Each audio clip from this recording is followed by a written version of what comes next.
જ્યારે જંગલમાંથી કોઈ એક લાકડું કાપીને ઘરે લઈ જાય છે તો એના ઉપર એક્શન લેવામાં આવે છે. અત્યારે હૈદરાબાદનું જંગલ કાપીને ત્યાં ફેક્ટરી નાખવામાં આવી રહી છે. એનાથી જ ખબર પડે મારા ભાઈ કે દુનિયા પૈસાથી પ્રેમ કરે છે.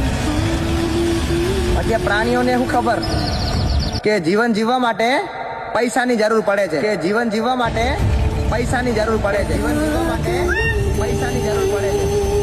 તો મારે ખાલી એટલું જ કહેવું છે કે આ પ્રાણીઓના માટે ઊભા રહો. કંઈ તમારાથી થાય નહીં, પણ ત્યાં જંગલ કાપતું અટકાવવા માટે ત્યાં ખાલી ઊભા રહો. બસ મારે એટલું કહેવું છે ને, આ વિડીયો જેમ બને એમ આગળ શેર કરો. શેર કરવામાં તમારું કંઈ નહીં જાય. લોકો પોતાના સ્વાર્થ માટે, પૈસા કમાવા માટે કોઈનું ઘર ઉજાડે છે. હું વાત કરું છું હૈદરાબાદના જંગલની, જ્યાં મૂંગા પ્રાણીઓ દિવસ રાત મરે છે. લોકો પૈસા જોવે છે, પ્રાણીઓને નહીં. એ બોલી નથી શકતા, પણ આંખોમાં પાણી એની પણ આવે છે. આંખોમાં પાણી એની પણ આવે છે. આંખોમાં પાણી એની પણ આવે છે.